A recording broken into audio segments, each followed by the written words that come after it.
What's up, Lazy Dog fam? Hope everybody out there is having a wonderful day. On the last two videos, we've been talking about some of the basics of seed starting. What you need, what you don't need, what you need to consider if you're going to start growing your own transplants. And we gave you 3 really good reasons why you should try to grow your own transplants. But I felt like I would be remiss if we didn't add on to that a little bit and talk about which crops you should transplant, which crops you should just direct seed in the ground. And then I also want to kind of give you my tentative seed starting schedule for spring. Now, if you missed either of those first 2 seed starting videos and you're watching on YouTube, I'll put some links in the description below so you can go check those out. We also have blogs for each of those videos on our website at lazydogfarm.com, so you can go there, easily access that information in table or kind of bulleted form. But before we get into that discussion of what to transplant, what not to transplant, I want to show you something I got in the mail the other day I'm really excited about. And also I want to tell you kind of what I've been doing in this greenhouse since we've had this real cool spell the last week or so. What I've been doing to try to keep my soil temps where they need to be so we get some decent germination. So looky what I've got here. We got some seed taters in the mail, and it won't be long, probably a little less than a month before it'll be tater time. Now, the great folks at Wood Prairie Farms were able to get these to me between the first cool spell we had about 2 weeks ago and then before this one started. So it was about a 2 or 3 day break in the real cold weather. They shipped these things, got them to me without freezing, and now I'm just taking good care of them, keeping them inside before we get ready to plant them in mid-February.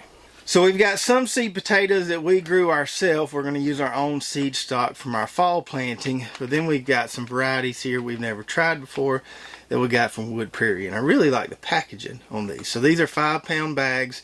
Once we cut these up, there should be enough here for a 30-foot row. From my experiences, when you cut up the potatoes to say 2 eyes per piece, you can get a 5-pound bag of seed potatoes to stretch to a 30-foot row. That's putting the potatoes about 8 to 10 inches apart. So we've got Huckleberry Gold. I think I'm most excited about this one. Purple outside, gold inside. We've got the Baltic Rose here, which is a red outside, gold inside. Then we've got the Kuka Gold, which is another gold potato. We really like gold potatoes around here. And then we've got the Caribe here, which is supposed to be a really early variety. And this variety is more forgiving.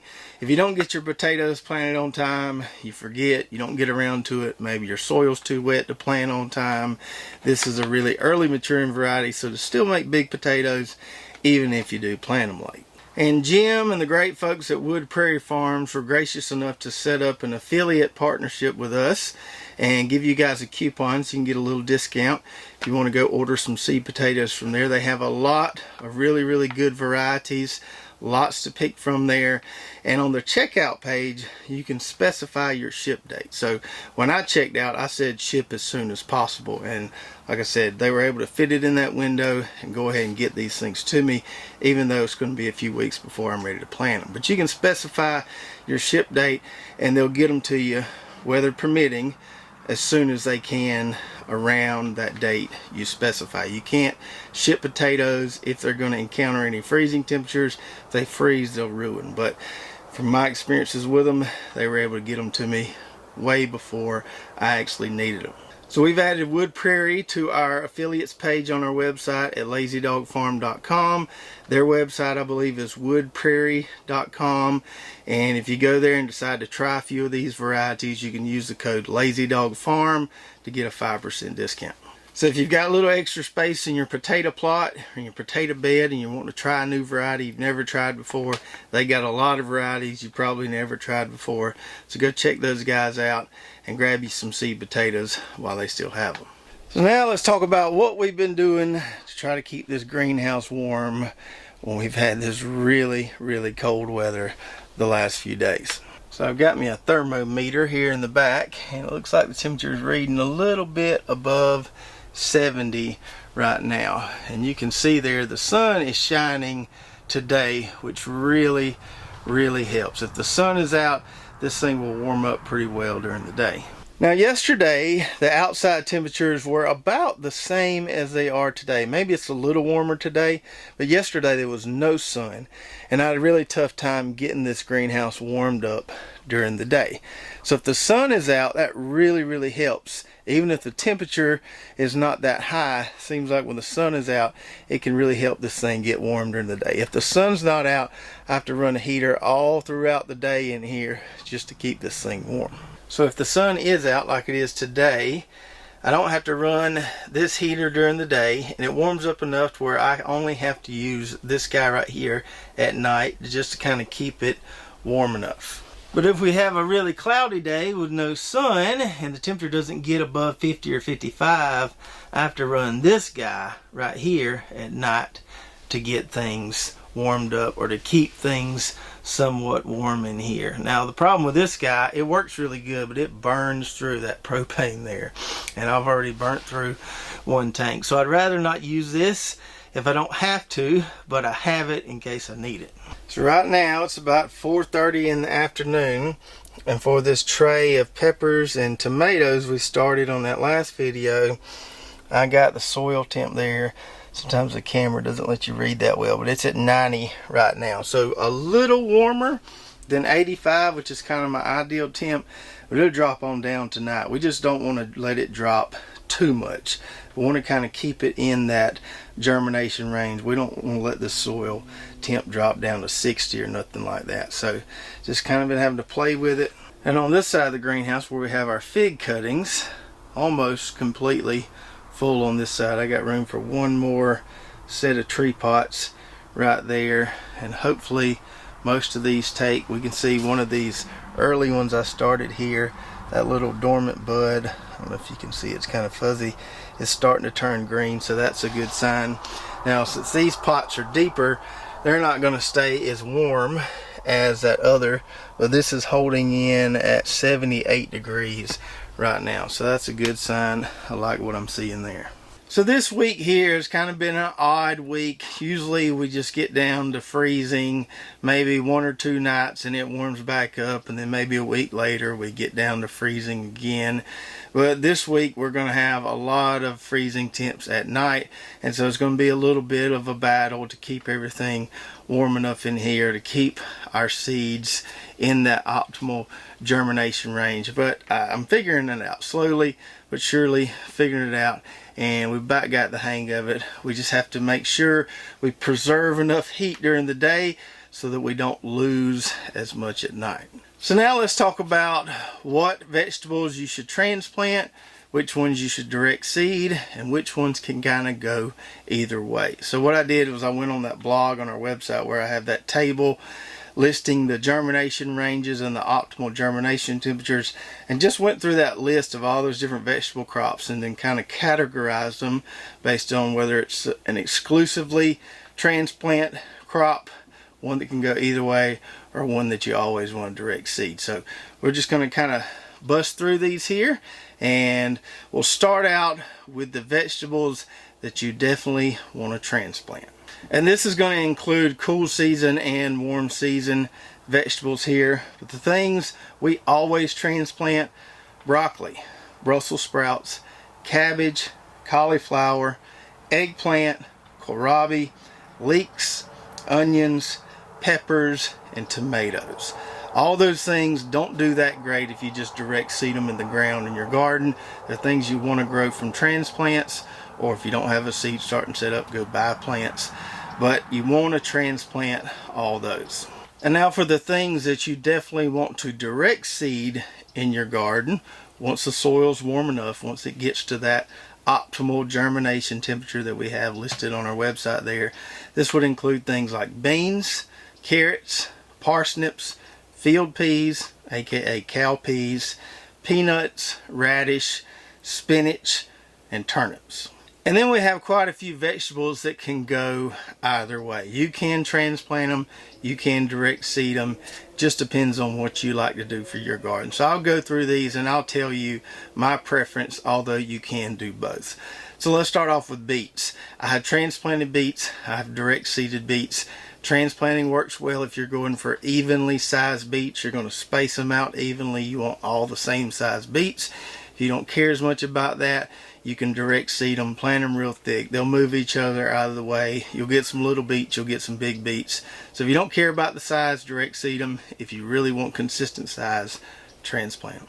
Then we've got corn. I've seen corn transplanted. It works well. It's a lot more timely to transplant it than it is direct seed it.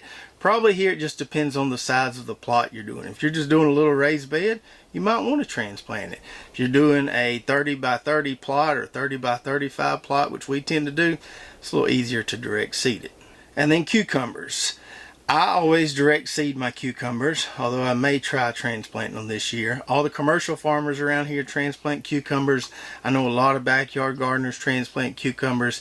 I usually get pretty good germination just putting them in the ground. I may try transplanting some this year. We'll just have to see, but you can go either way with those. Really doesn't matter. And the next two I'm going to kind of group together because they're pretty similar, and that would be collards and kale. Now, if you're growing kind of a cheaper collard or kale variety, I see plenty of people till them up a spot in their backyard in the fall, go out there, strow some collard seed, rake it in. They're doing, when they come up, they do a single cut on them. They've got their collards there. If you grow some of the more hybrid varieties like we do and you're spacing them out 1 foot apart along the row, you probably want to transplant them. You conserve your seed a little better that way and ensure you get some good germination, and then put those plants in the ground however far apart you want them. Lettuce is a little similar to the collards and the kale. We always transplant our lettuce, but a lot of people grow the baby leaf lettuce and plant it on a dense bed and just scatter the seeds out there. Maybe they've got a little raised bed, they fill it with lettuce. So we grow head lettuce, we single cut it, so we transplant our lettuce, but you can direct seed it. Just depends on your scale and whether you're going for multi-cut, cut and come again type lettuce, or single cut head lettuce. And then we have okra. So you can direct seed or transplant okra. In the spring, we like to transplant our okra. If you try to direct seed okra in ground that's still somewhat cool, you won't get very good germination. It'll be slow, or they just won't germinate at all. So if you're going to direct seed okra, you got to wait till the soil warms up pretty significantly in spring. If you're still getting some really cool nights, you're not going to get very good germination. So for our spring okra planting, we'll start it in the greenhouse here in those 162 trays, and then put those plugs in the ground once it warms up a little bit. It gives us a little bit of head start. Now if we succession plant okra, if we plant several more rounds, say in the middle of summer, late summer, early fall, the soil's plenty warm enough then we usually just direct seed it. The next one would be English peas. Now I've never transplanted English peas, but I've seen plenty of people do it, and I'm actually considering doing it. I've got some English peas, some of the PLS 595 peas from Johnny's. I want to put them in the ground right now, but it's so cold this week, I know they probably wouldn't germinate that well. So I may start some in a tray just so I can go ahead and get them going. I think it's way easier to direct seed them if you're doing, say, a 30-foot row like we're going to be doing. If you're just doing a few plants, it might be easier just to transplant them. You can go either way with that. I've never tried transplanting them, but this weather this week may force me to do it. The next one would be pumpkins and or winter squash. I usually always transplant these in the spring. Now last year when we grew fall pumpkins, I direct seeded those, but kind of wished I would have transplanted them. So you can do it either way. I prefer to transplant these. I just get better germination, and then I can space those plants out evenly. Don't have to worry about going there and thinning them out later or anything like that. So pumpkins and winter squash, for me, I like to transplant them, but you can direct seed them very easily as soon as your soil is warm enough. Rutabagas are kind of like the collards and kale we talked about earlier. Some people would just kind of go strow some seed on a plot they just tilled up. I like to space my rutabagas evenly along the row so each root can get pretty decent size. So I transplant rutabagas, but they'll do just fine if you direct seed them. That's just your personal choice. For summer squash, like your zucchini, your crookneck, your straight neck squash, we always direct seed them. I've seen plenty of people transplant them. The commercial farmers around here transplant them.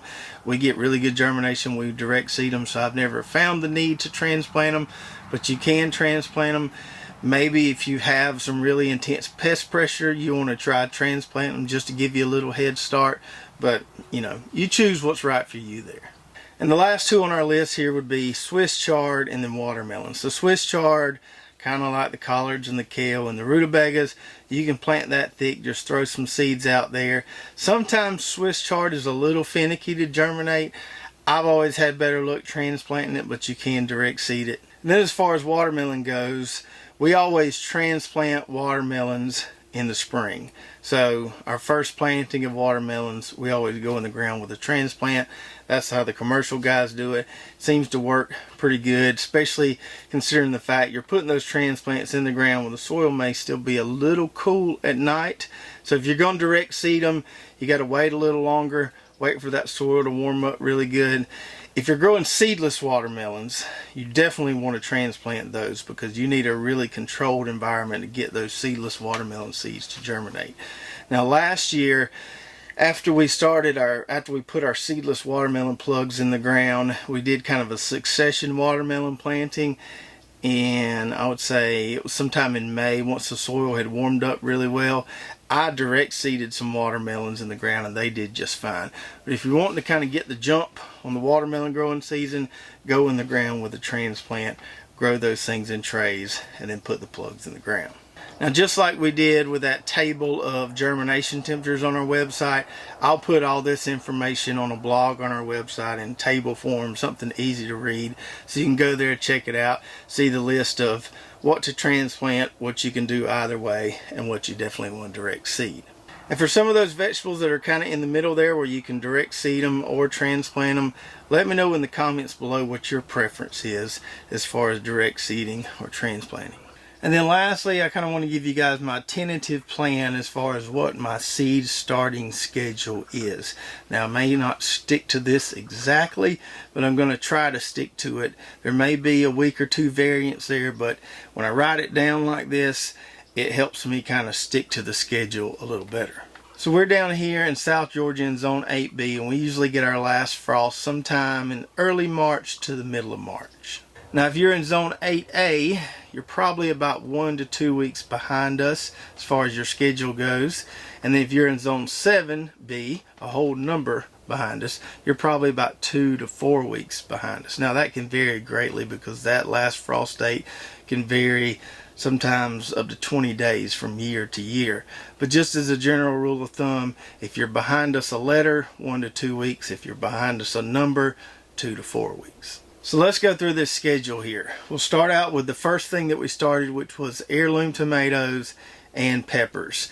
Those are two crops that I will step up into larger pots. That's why I start those first. I want to put a little bigger transplant in the ground. For the peppers, it's because they're pretty tender when they're tiny like that. For the heirloom tomatoes, it's because we have such a short tomato growing season.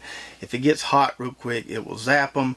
So I want to get a little bigger plant in the ground, give those plants a little better shot at success. So we did those heirloom tomatoes and peppers on the last video. So based on my schedule, I pretty much want to get those started now since I'm going to step them up.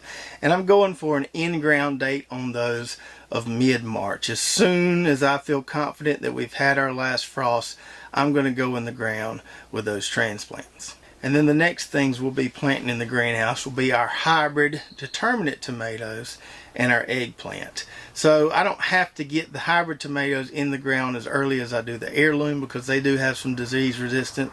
They do set fruit when it gets real hot. So we don't have to be quite as timely with getting those in the ground. So for those hybrid tomatoes, I'm going to be looking at getting those started sometime between now and the end of January, probably closer to the end of January. We'll get those started and we'll try to get those in the ground sometime mid to late March when we're definitely positive we're not going to have any more frost. Then we've got our flowers. We'll be doing stuff like marigolds, ageratum, celosia, zinnias, all those things we start in here and we transplant them. We'll probably get those started around mid-February, early to mid-February or so, and we'll be looking for an in-ground date of late March on those. Then we've got our watermelon, which we're definitely going to transplant, our seedless and our seeded watermelon. We're going to be getting those started in the greenhouse in mid to late February. Hopefully it won't be such a battle by then of keeping this thing warm at night, because we really need some constant temperatures for that seedless watermelon germination. So starting watermelons in here mid to late February, looking for an in-ground date of early April on those. And then for pumpkins slash winter squash, we'll be starting those in here in late February, looking for an in-ground date of early April. I don't have to be in as big of a hurry with the pumpkins. I can wait till April to get those in the ground. They tend to do better once things have warmed up a little bit.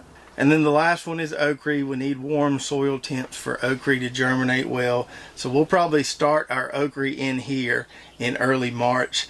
Aim to get it in the ground sometime around late April. Sometimes those transplants grow out pretty fast, so it could be mid to late April when we get those in the ground. But we want things to be nice and warm outside before we do that. So those are all the things that right now we're planning on transplanting for our spring garden. If we do decide to transplant cucumbers, we'll throw those in the mix somewhere, probably time those around the same time we do our watermelons. We'll just have to see what we decide to do there. On the last video, a lot of people were asking about, you're not doing any cabbage, broccoli, cauliflower, any kind of cool season stuff in early spring, and we're really not planning on that. We still got a lot of that in the ground, so I'm not going to do any more transplants for cool season stuff, no more brassicas, anything like that. Some of this stuff we're still harvesting now, and we've already done all the succession planting we're going to do as far as the cool season stuff. So all the seed starting we'll be doing will be warm season crops. So I hope you enjoyed this 3-part seed starting series. I tried to cover every possible detail I could. I'm sure there's something I missed, and if there is, put that in the comments below and I'll try to answer it for you. Don't forget to go check out Wood Prairie Farm if you haven't bought your seed potatoes yet, and go check out our website lazydogfarm.com, where you can find all this seed starting information on our Garden Journal blog in a more condensed format. And if you did enjoy this video, make sure to subscribe, hit that notification button, like, and share, and we'll see you next time right here at Lazy Dog Farm. Oh, farewell, by the beauty of your life.